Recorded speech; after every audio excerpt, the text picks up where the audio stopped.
안녕하십니까? 저는 마흔을 바라보는 나이가 된 한 가정의 기둥이자 한없이 존경스러운 우리 어머니의 아들입니다. 돈이라는 게 참 있으면 있을수록 마음이 풍족해지고 안정감이 생기는 것이죠. 없으면 없는 대로, 있으면 있는 대로 살기가 어렵고 욕심이 무한대로 생기기 마련이란 말입니다. 저는 돈이 참 무서운 것이라는 걸 일찌감치 깨닫고 일정 부분 이상으로 욕심내지 않으려 노력하며 살았습니다.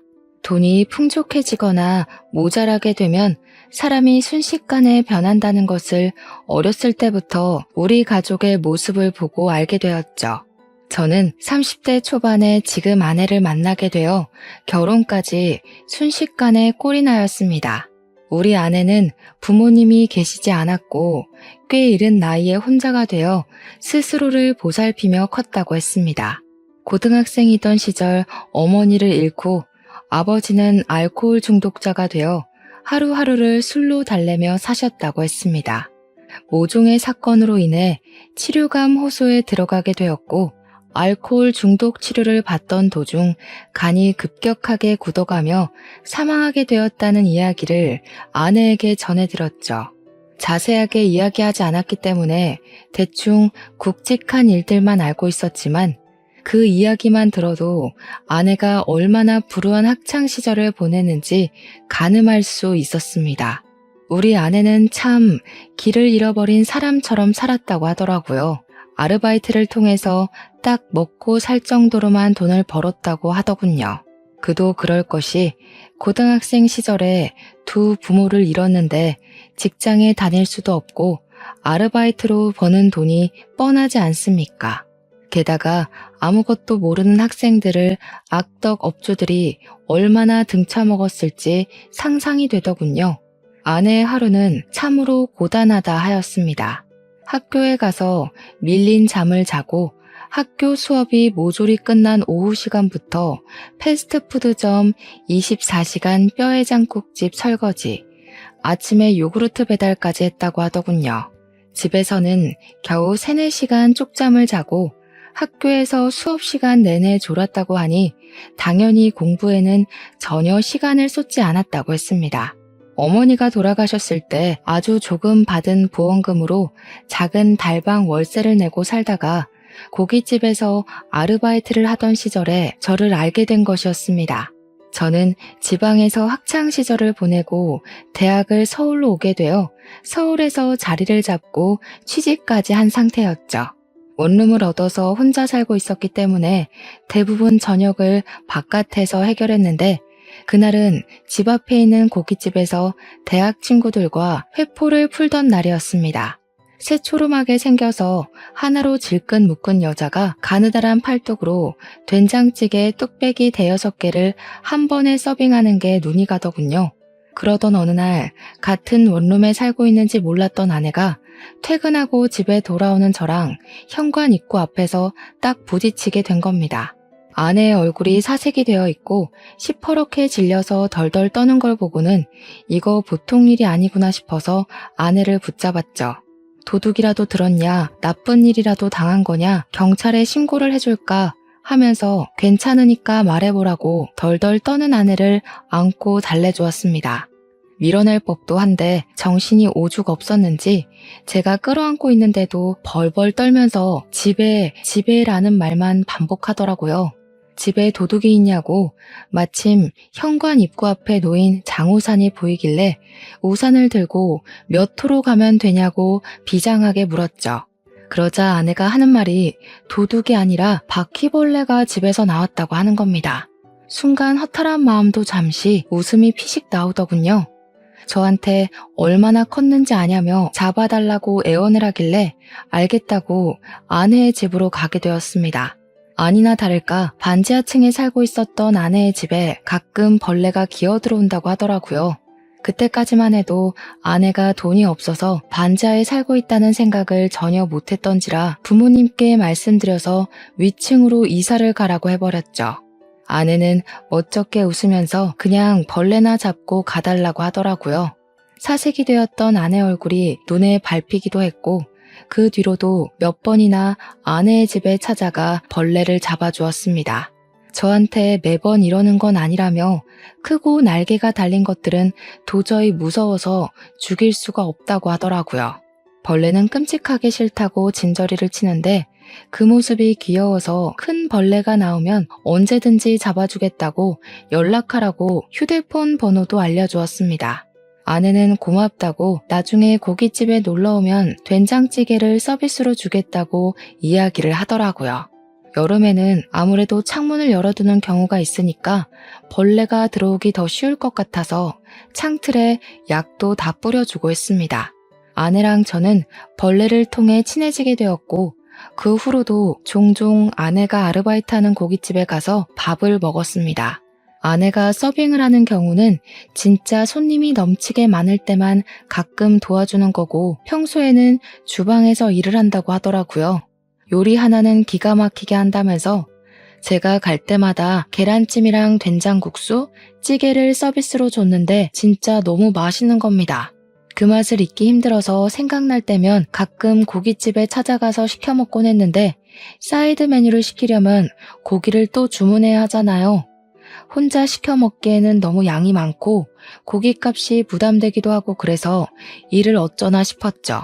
아내의 집에 일주일에 한 번 벌레 약에 죽은 놈들을 처리해주러 가야 했기에 그냥 대놓고 물어보았습니다.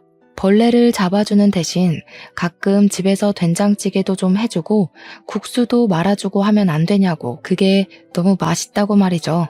그랬더니 아내가 박수를 짝 치면서 완전히 가능하죠 하면서 안 그래도 뭘로 보답하는 게 좋을까 고민했었다면서 당장 밥 해주겠다고 하더라고요. 그렇게 우리 집에서 같이 밥도 먹고 그러다가 자연스럽게 눈도 맞고 연애도 시작하게 되었습니다. 그때까지만 해도 아내의 속사정은 몰랐기 때문에 실수를 몇 번 하긴 했죠. 아내가 속내를 털어놓고 나서야 진짜 힘들게 살았었구나 하는 걸 알게 되어 조금 부끄럽기도 했습니다. 제 인생은 나름 순탄하고 꽃길만 밟고 그랬거든요. 아내는 저보다 4살이나 어렸지만 생활력이 강한 사람이었고 이 사람의 집이 어떻고 조건이 어떻든 간에 함께 하고 싶다는 마음이 절절하게 들었습니다. 아내와 만난 지 몇 개월 지나지 않아 저는 아내에게 청혼을 했고 결혼을 하기로 약속했습니다. 아내는 자신만의 가정을 꼭 꾸리고 싶었다면서 저에게 청혼해줘서 고맙다는 말을 했습니다. 저와 아내는 사이좋게 손을 잡고 우리 고향집을 찾아가게 되었습니다. 우리 고향집은 그 지역 토박이었던 부모님께서 땅을 사서 바닥을 고르고 손수 벽돌을 올려 지으신 집이었습니다. 우리 아버지께서 어린 시절부터 고생하시면서 자수성가하신 분이셨는데 당시 고향 땅값이 그리 비싼 편은 아니었습니다. 개발이 되지 않은 낙후된 지역이기도 했고 평야만 만개한 그런 동네였거든요. 아버지는 토박이셨기에 그곳에서 평생 살기로 마음을 먹으셨고 돈이 생길 때마다 한 푼 두 푼 모아 고향 땅을 사들이고 있었습니다.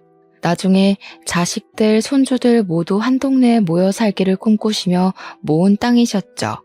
그런데 그 지역이 신도시로 지정이 되면서 개발이 되고 땅값이 어마어마하게 오르기 시작한 겁니다. 대기업 공장부터 시작해서 평야뿐인 땅에 신식 쇼핑몰에 호텔에 각종 편의시설까지 없는 게 없는 동네가 되어버린 거죠. 당연히 그 일대 땅을 가지고 있던 아버지는 떼부자가 되었고 고향에 상가 건물을 2채나 올리게 되었습니다. 이제 결혼해서 손주들만 떡하니 안겨주면 된다고 말씀하시던 아버지께 제가 만나는 아가씨를 데리고 가겠다고 하니 아주 난리가 난 거죠. 저희 어머니는 상다리 부러지게 음식도 직접 하시고 아버지는 터미널까지 외제차를 직접 끌고 나오셨고요. 그 차로 말할 것 같으면 평소에는 애지중지하셔가지고 배터리 방전만 되지 않게 시동만 살포시 거는 그런 차였거든요. 그런 외제차를 타고 집 앞에 딱 도착했는데 우리 집이 진짜 낡았거든요. 아버지께서 손수 지은 집이라 그런지 손볼 곳도 많은 집이었고 정말 노후된 벽돌집이었어요. 우리 아내는 아버지께서 땅을 팔아 부를 축적하셨다는 걸 전혀 몰랐으니까 저한테 슬쩍 물어보더라고요. 혹시 우리 집이 카푸어 집은 아니냐고요. 그래서 그게 무슨 소린가 했더니 차는 누가 봐도 관리가 잘 된 번쩍번쩍한 슈퍼카인데 집이 너무 후져서 그런 것이었죠. 빚내서 차만 좋은 걸 끌고 다니는 건 아닌가 슬쩍 걱정이 됐대요. 아버지께서 그 이야기를 얼핏 들으시고는 절대 아니라고 이 집이 자기가 지은 집이라 허물지 못해서 그런 거라고 껄껄 웃으셨습니다. 우리 어머니께서는 이때다 싶으셨는지 안 그래도 자기도 아파트로 이사가고 싶다고 말 얹으시고요. 부모님은 아내의 이야기를 전부 들으신 이후에 참 마음으로 겉으로도 예뻐해 주셨습니다. 고등학생 때 부모님을 모두 잃고 혼자 살아오느라 얼마나 힘들었겠냐고요. 우리 아들은 초중고를 다 이 동네에서 부족함 없이 살아왔기에 그런 마음을 잘 모를 거라고 손을 잡고 토닥여 주셨죠. 우리 아버지께서 없는 살림에 한 푼 두 푼 모아서 자수성가하신 분이라고 했지 않습니까? 그래서 그런지 치열하게 살아야만 했던 우리 아내가 마음에 걸리셨었나 봐요. 저보다 더 친자식처럼 아껴주시기 시작했어요.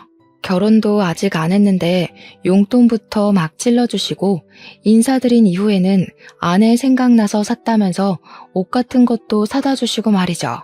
우리 아내 역시 부모님에게서 받지 못한 사랑을 우리 부모님께 전부 받는 것 같다면서 너무나도 행복해했고 축복 속에 결혼식을 올렸습니다. 결혼 이후에도 서울에서 쭉 생활을 하다가 우리 마음에 걸리는 것이 하나 생겼습니다. 바로 임신이 되지 않는다는 것이었죠. 아내랑 저랑 병원에도 가봤지만 몸에 문제는 전혀 없는데 자연 임신이 잘 되지 않는 것이었습니다. 시험관을 해야 할까 고민도 했는데 아내가 천천히 기다려보면 안 되겠냐고 하더라고요. 시험관 시술이 엄청 아프고 고생이라는 걸 들었던지라 선뜻 시술을 하자고 말도 못하겠더군요. 어머니께서는 애가 왜 안 들어설까 하고 걱정도 하시고 은근히 손주 보고 싶다고 보채기도 하셨지만 그때마다 아버지께서 어머니를 말리셨습니다. 어련히 아이들도 계획이 있고 노력하고 있지 않겠냐고 스트레스 주면 더 나쁘다고 하시면서 말이죠.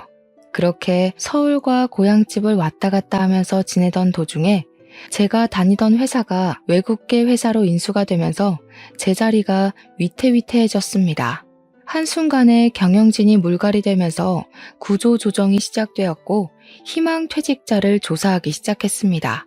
저는 고민을 하다가 윗선에서 그동안의 실적이 부족했던 것을 걸고 넘어지길래 권고사직이구나 싶어서 희망퇴직을 신청하게 되었습니다.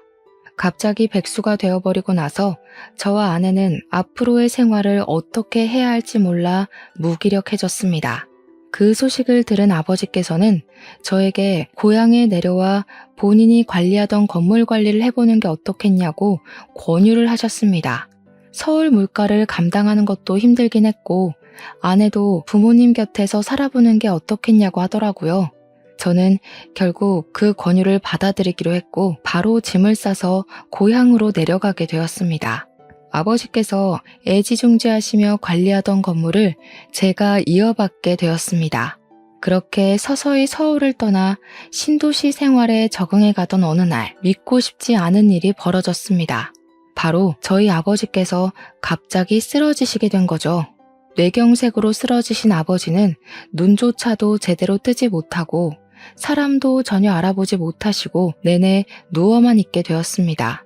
아버지께서 쓰러지셨다는 소식에 하이에나 같은 먼 친척들이란 사람들은 병원으로 찾아와서 아버지께서 일궈낸 불을 나눠 갖기 원하셨습니다. 우리 어머니를 보채서 콩고물을 조금이라도 나눠 먹길 바라셨죠. 가족끼리 서로 돕고 살아야 하는 것 아니냐. 건물도 있고 땅도 있다던데 조금만 나눠달라고 소란을 일으키는데 정말 정신이 없더라고요. 우리 아내가 화가 나서 지금 아버님이 누워서 사경을 헤매고 있는데 여기 와서 그딴 소리 하고 싶냐고 전부 쫓아냈습니다. 그러더니 하루라도 빨리 변호사를 선임해서 유산 정리부터 하는 게 좋겠다고 저에게 이야기를 하더군요. 이렇게 내버려 두다가는 먼 친척들이라는 사람들이 핏줄 운운하면서 다 털어가게 생겼다고 하는데 뭔가 좀 그렇더라고요. 저는 아버지가 쓰러지셨다는 슬픔에 젖어서 아무것도 하지 못하고 넋을 놓고 있는데 아내가 너무 이성적으로 대처를 해서 놀랐다고나 할까요? 사람을 전혀 알아보지 못하셨던 아버지는 간간히 의식이 돌아오시기도 했습니다. 그 타이밍을 노리고 있다가 아버지가 운전하실 때마다 유산 상속에 관한 이야기를 나누었고 상속에 관한 마무리를 지을 수 있었습니다. 어머니께서는 정말 독하다면서 아버지께서 돌아가신 것도 아닌데 이렇게까지 해야 하는 거냐고 핀잔을 주시고 너무하다 말씀하셨습니다. 저도 아버지의 정신이 온전할 때 추억을 더 나누지 못함이 죄스러워 고개를 숙이고 있는데 우리 아내가 어머니께 한 소리를 딱 하더군요. 이러다가 친척들이 자기 지분 타령하면서 들고 일어나면 어쩌려고 이렇게 안일하게 대처할 수 있냐고 법적으로 테두리를 둘러야 할 것 아니냐고 하더군요. 강경한 말투로 딱 잘라서 어머님, 이게 다 우리 좋자고 하는 일이잖아요 하는데 어머니께서도 조금 놀라시더라고요. 그리고 아버지가 쓰러지신 지 6개월이 지나 결국 병환이 깊어져 긴 영면에 잠기셨습니다. 저랑 어머니는 엉엉 울면서 아버지의 죽음을 받아들이지 못하고 있는데 우리 아내가 자꾸 장례식장 밖으로 나돌기 시작하더군요. 손님이 오시면 가족들이 전부 인사를 해야 하는데 아내가 자꾸 자리를 비우더라고요. 어디 갔나 찾아보면 장례식장 밖에 쪼그려 앉아있고 커피 자판기 앞에 앉아있고 말이죠. 처음은 아버지와 사이가 좋았으니까 상심이 커서 그런 거구나 하고 이해하려고 했는데 시간이 지날수록 아내는 이해가 되지 않는 행동만 했습니다. 3일 내내 밖에서 얼쩡거리고 손님이 와도 시큰둥하고 장례식장 안으로 들어오려고 하지도 않은 채 표정은 점점 나빠지고 말이죠. 우리 아내한테 처음으로 실망도 하고 속도 많이 상하고 그랬습니다. 그렇게 장례를 치르고 난 다음에 다시 한번 우리 가족의 속이 뒤집히는 일이 일어났습니다. 바로 상속세에 관한 문제였습니다. 저랑 아내, 우리 어머니까지도 가진 돈이 별로 없었거든요. 전부 아버지의 재산이었고 아버지께서 그리 갑자기 돌아가실지 몰랐기에 재산을 분산시키지도 않았고요. 근데 모든 재산을 제가 상속을 받게 되면서 상속세를 내야 하는데 현금이 전혀 없었던 겁니다. 결국 아버지의 건물 한 채를 금매로 팔아야만 세금을 낼 수 있다는 걸 알고 그 건물을 팔아버렸죠. 그 돈에서도 상속세가 지불되면서 남는 게 별로 없게 된 겁니다. 결국 추가로 대출까지 받아서 세금을 물어야 했습니다. 거기에 종부세까지 턱하니 겹쳐지니까 정말 정신이 없더라고요. 그런 와중에 우리 아내가 그러더군요. 건물 1층 세입자 계약이 끝나가는데 그 자리에서 자기가 장사를 하면 안 되겠냐고요. 저랑 어머니는 그런 아내를 당연히 말렸죠. 그 자리가 제일 돈이 되는 자리인데 거기에 아내가 가게를 내게 되면 고정적인 월세가 사라지는 거나 다름없었으니까요. 그리고 가게를 해서 잘 꾸릴 수 있다는 보장도 없지 않냐고. 아내에게 그건 아닌 것 같다고 했더니 아내가 저한테 씩씩거리면서 화를 내더라고요. 자기한테 그만큼의 투자도 해줄 수 없는 것이냐며 왜 못 해준다는 말만 반복하냐고요. 잘 될지 망할지는 해봐야 아는 거 아니냐고 하면서 아버지께서 살아있었더라면 자기한테 그 자리를 주고도 남았을 거라고 말했습니다. 월세 몇백만 원이 아까워서 그런 거냐고 더 벌 수 있다고 호언장담을 하는 겁니다.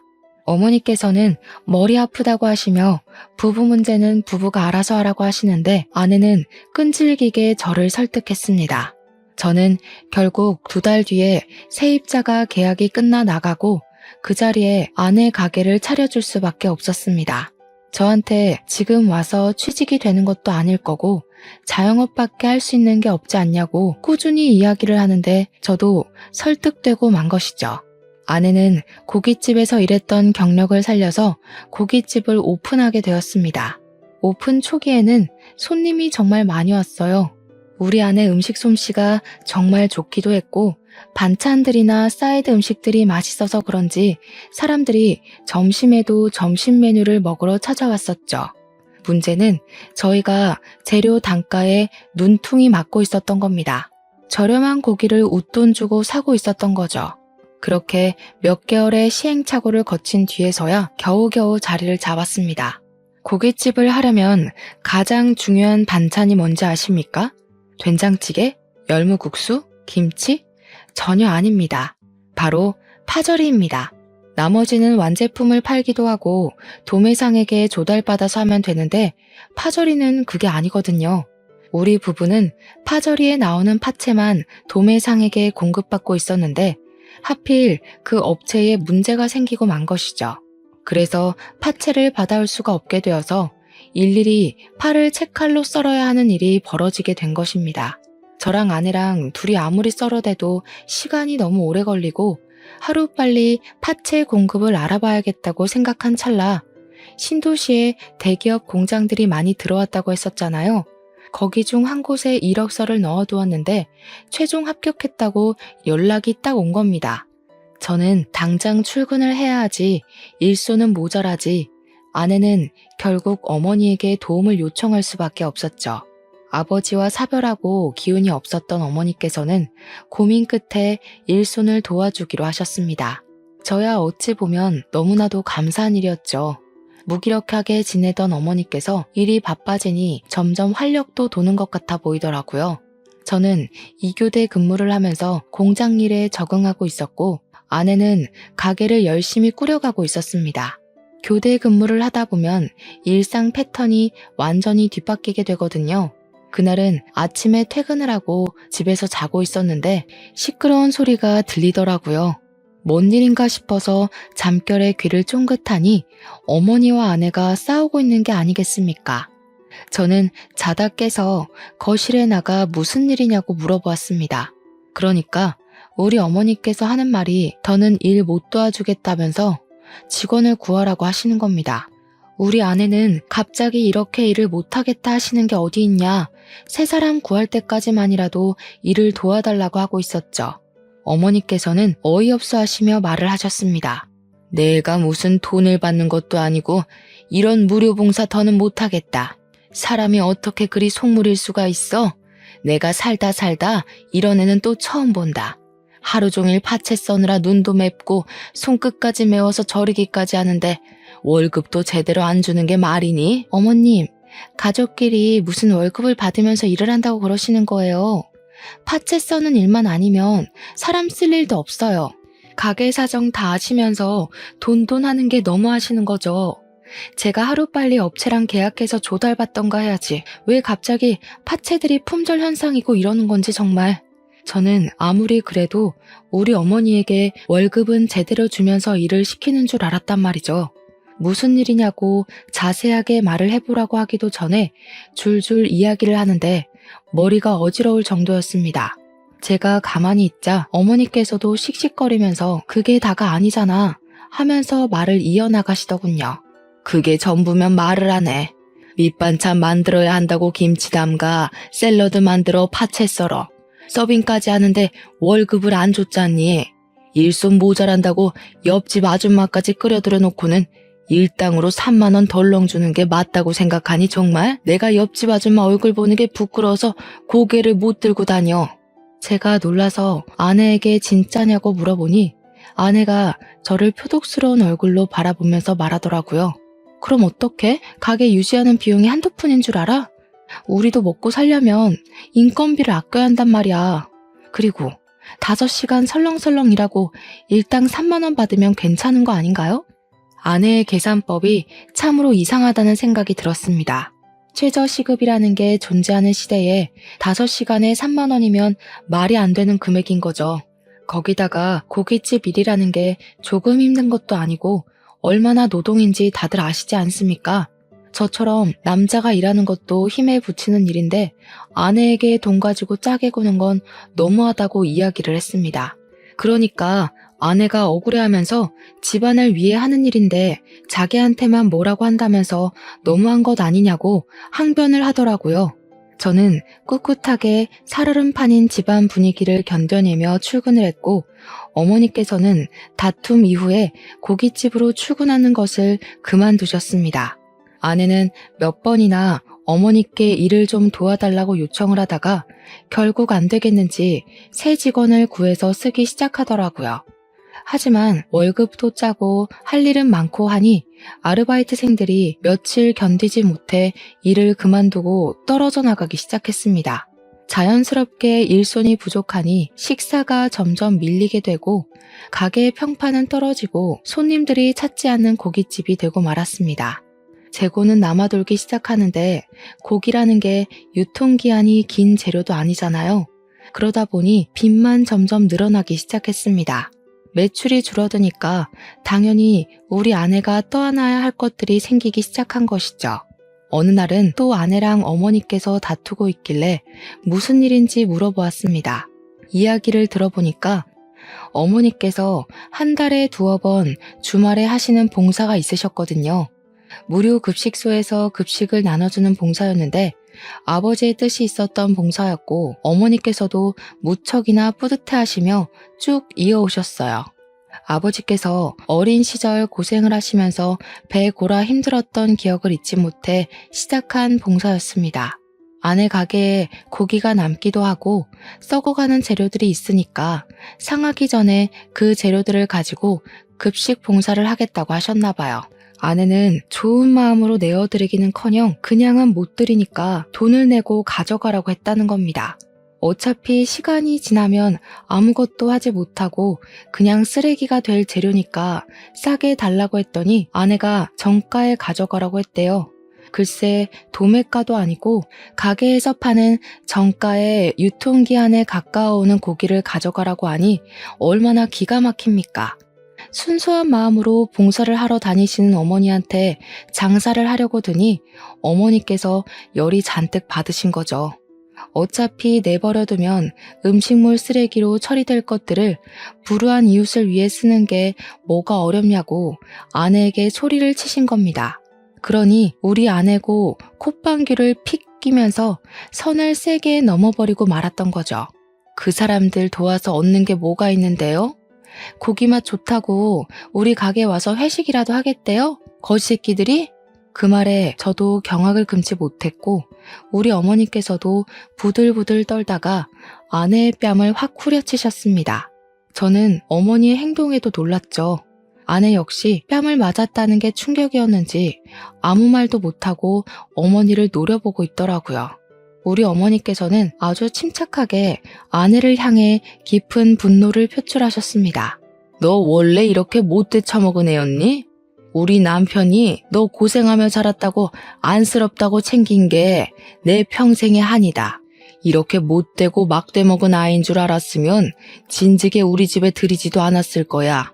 마음을 곱게 쓰지 않으니까 너에게 아이도 들어서지 않는 거야. 이 양심도 없는 계집애. 어머님, 어떻게 아이가 들어서지 않는 이유를 거기다가 갖다 붙여요? 마음을 곱게 쓰고 봉사를 하면 애가 들어선다고 누가 그래요? 꿈에 삼신할미라도 나와서 이야기를 해주시던가요? 어머니를 비꼬면서 또박또박 말대답을 하는데 그 꼴을 보고 있자니 제가 다 열이 받고 화가 나더라고요. 그래서 아내에게 소리치면서 이야기를 했죠. 우리 어머니한테 그게 무슨 발버릇이냐고요.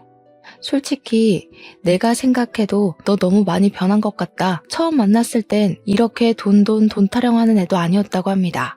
당장 우리 어머니한테 사과하지 않으면 나도 강경하게 나가겠다고 하니까 아내가 저를 째려보더라고요. 무서울 줄 알고? 이제 공장 출근하면서 돈 좀 번다고 유세 떠는 거야 뭐야? 솔직히 당신이 나한테 해준 게 뭐가 있어? 내 일을 도와줬어, 뭘 해줬어? 타지에 와서 친구도 없이 괴로워하는 나한테 당신이 내 친구가 되어주긴 했어? 너무한 게 누군데?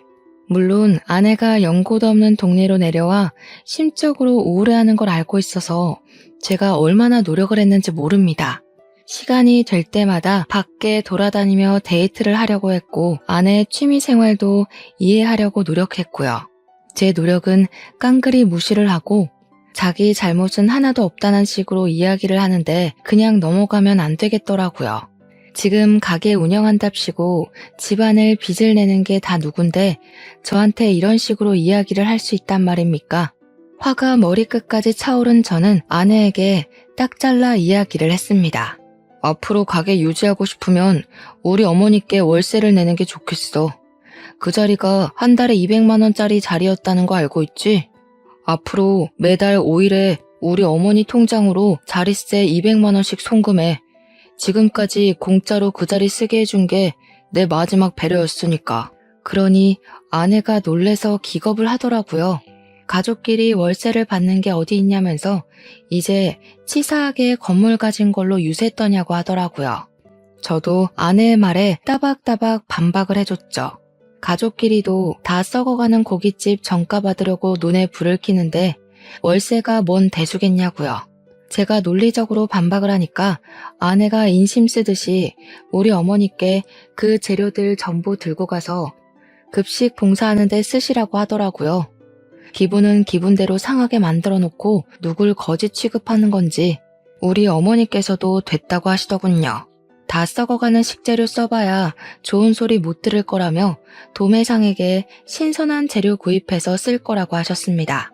다 말라 비틀어진 재료 누가 쓴다고 인심 쓰듯 이야기하냐며 방으로 쏙 들어가셨죠. 들어가시면서 멍하니 서 있는 아내에게 매달 5일에 월세 200만 원씩 송금하는 거 절대로 까먹지 말라고 매달 체크할 거라고 신신당부를 하셨습니다.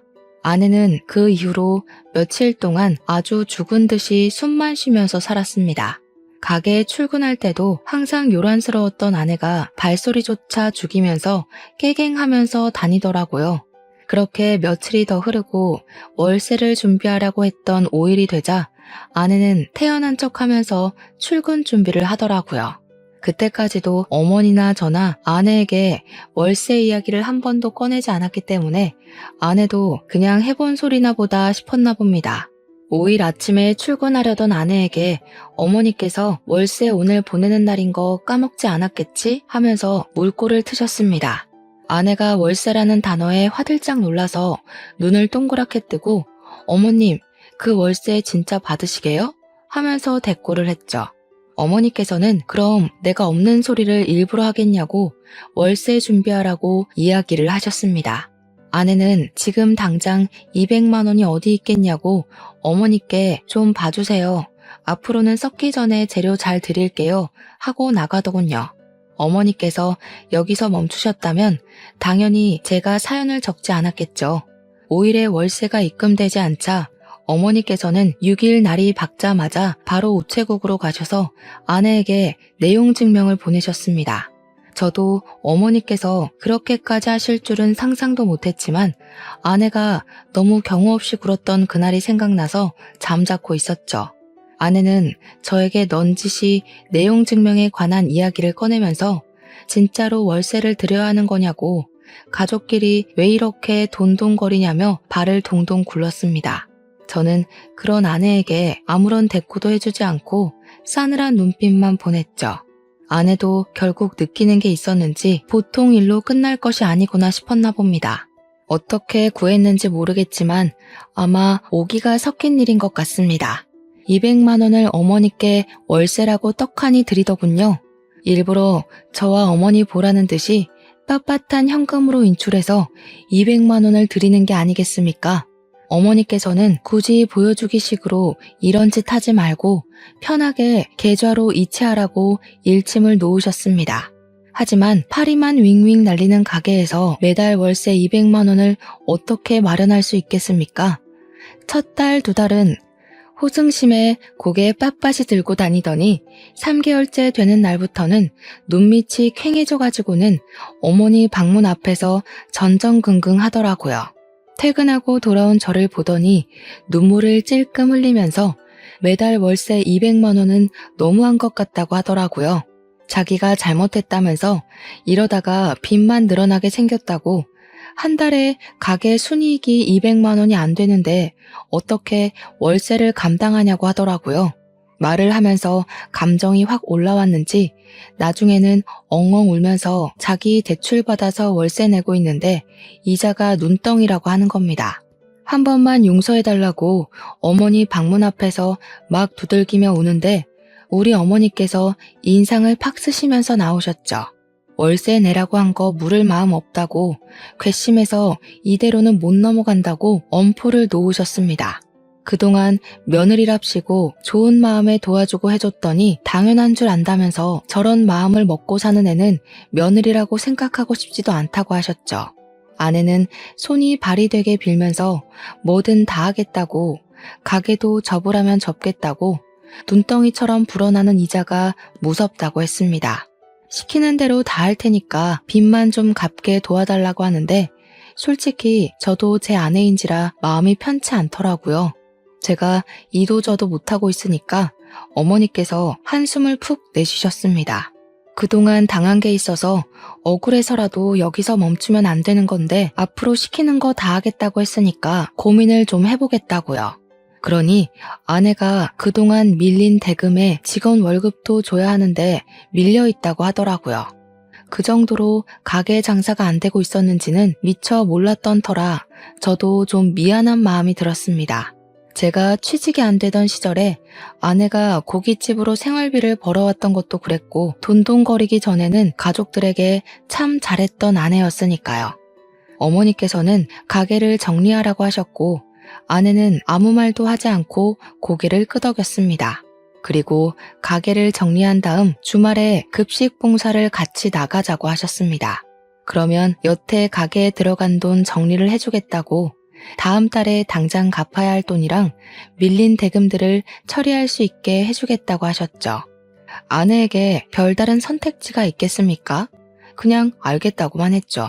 한 달 만에 가게 문을 닫아버리고 아내도 결심을 한 건지 정말로 어머니를 따라서 격주로 봉사를 다니기 시작했습니다. 처음에는 무료 급식일이 그렇게 고된 일인지 몰랐다면서 저를 붙잡고 앓는 소리를 내면서 죽겠다 하더라고요. 저도 몇 번 아버지 따라서 해봤는데 수백 명의 급식을 준비하는 일이 쉬울 리 있겠습니까? 아내에게 버텨내야 하는 수밖에 없다고 했죠. 처음에는 죽겠다고 하던 아내가 점점 요령이 생기고 재미가 붙었나 보더라고요. 봉사하면서 뿌듯한 마음이 든다면서 격주로 가던 봉사를 기다리고 있더군요. 우리 아내 음식 솜씨가 좋아서 그런지 주변 칭찬도 자자하고 메뉴 정하는 것부터 자기가 만든 음식을 먹고 행복해하는 사람들을 볼 때마다 반성이 되더라고 하더이다.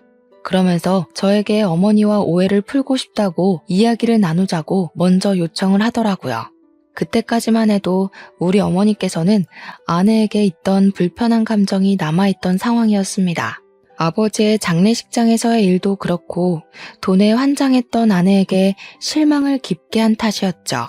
자리를 마련하긴 했지만 쉽게 입을 열지 못하던 아내는 소주 한 잔을 입에 털어놓고 본인의 이야기를 하기 시작했습니다. 저와 어머니는 이내 경악을 하고 말았습니다. 아내는 어릴 때 알코올 중독자인 장인 밑에서 갖은 피해를 받으면서 자랐다고 하더군요. 장모는 이혼도 못하고 어린 아내만 데리고 야밤에 도망을 쳐 서울 구석진 곳에 자리를 잡고 살았다 했습니다. 그러던 도중 장모가 암에 걸리게 되면서 치료도 제대로 받지 못한 채 돌아가시게 되었는데 그 사실을 어떻게 알았는지 장인어른이 장모의 장례식장에 찾아와 행패를 부렸다고 했죠. 조문만 하고 돌아갈 줄 알았던 장인은 술을 처먹고 와서 장례식장에서 난동을 부렸고 어디서 가져왔는지 모를 강목을 휘둘렀다고 하더군요. 영정사진을 던지고 국화며 화환이며 전부 망가뜨리고 장례식장에 몇 없는 손님들이 말리고 직원들이 와서 장인어른을 끌어내는데 우리 아내의 뺨을 때리면서 배응망덕하게 도망이나 친년이라 했다는군요. 앞으로 자기 술값 벌어오라고 하면서 난리를 치다가 출동한 경찰에게 끌려나갔답니다. 사회 부적응자로 판정이 나면서 치료감 호소에 들어가게 되었는데 결국에는 술 때문에 찾아온 간질환으로 생을 마감하셨다고요. 그래서 장례식장에만 가면 트라우마처럼 그날의 생각이 나고 호흡곤란이 와서 너무 힘들다고 하더군요. 우리 아버지 장례식장에서도 그 때문에 자리를 지키지 못했다고, 싫어서 그런 것도 배은망덕해서 그런 것도 아니라고 했습니다. 장례식장에 가서 흰 국화 다발들만 봐도 숨이 가빠온다고 하는 겁니다. 울면서 그 이야기를 하는데 우리 어머니께서 아무 소리도 못 하시더라고요. 저는 아내의 손을 꼭 잡아줬어요. 그뿐만 아니라 돈에 정신 나가 있는 모습도 너무 실망이었다고 말을 하는 어머니에게 아내는 서툰 변명을 이어갔습니다. 장모가 돌아가시고 아내가 보험금을 수령했는데 장인이 법적 배우자로 남아있어서 그 보험금의 90%를 빼앗겼다고 하더군요. 항상 공포의 대상이던 장인이 그 돈을 들고 가서는 치료를 받으면서도 술을 찾고 노름에 빠졌다고. 심지어 장모의 보험금을 가져가고 장인도 간이 나빠져서 돌아가셨잖아요. 근데 자식인 자신한테 재산이 상속되지 않았다고 했어요. 알고 보니 장인에게는 내연녀가 있었고 그 둘 사이에 자식도 있었다는 겁니다. 내연녀랑 낳은 아이에게로 모든 상속인이 설정되어 있었고 나중에서야 그 사실을 알고 호적을 떼어보니 모르는 애가 동생으로 들어와 있었다고 하더군요. 그렇게 아내는 빈털터리가 되었던 겁니다. 그러면서 아내는 돈을 뺏기지 말아야겠다 하며 살았는데 먼 친척이라는 놈들이 나타나서 아버지 재산을 욕심내니까 힘없이 돈을 빼앗겼던 과거의 자신과 겹쳐 보였다고 하더군요. 어머니께서는 아내의 이야기를 듣고 욕을 내뱉으셨습니다. 아내는 자기가 상처가 있어서 그랬던 거라고 잘못했다고 용서해달라고 울었어요. 봉사를 하고 지내면서 자기도 마음을 다시 먹게 됐다고 했습니다. 이제 가진 것에 충실하게 살면서 욕심도 부리지 않을 거라고요. 그리고 저의 손을 잡으며 미뤘던 시험관 시술을 하자고 말했습니다. 우리 부부에게도 아이가 필요한 것 같다고 하더군요. 아이를 갖겠다는 소리에 어머니의 얼굴이 조금 풀리시기도 했습니다. 아무튼 저희는 모든 오해를 풀고 웃으며 자리를 마무리했어요. 그날 이후로 8개월 동안 주사를 맞는 고통과 정기적인 검사를 통해 시험관 시술에 성공했고 아내는 쌍둥이를 임신하게 되었습니다. 아이를 가졌다는 소식에 남아있던 모든 앙금을 털어낸 어머니는 아내를 다시 보살피기 시작하셨죠. 그렇게 시간이 흘러 벌써 임신 6개월 차가 되었습니다. 쌍둥이라서 임신 8개월쯤 되면 수술을 통해 출산을 하자고 하셔서 2달간 열심히 먹고 놀고 할 예정입니다. 아빠가 된다는 마음에 설레기도 하고 실감도 나지 않고 그러네요. 걱정이 되기도 하지만 우리 부부 그리고 우리 가족이 돈독해진 만큼 어떠한 고난도 잘 이겨낼 수 있을 거라 믿어 의심치 않습니다. 제 이야기를 끝까지 들어주신 여러분에게도 꼭 복이 있길 바라겠습니다.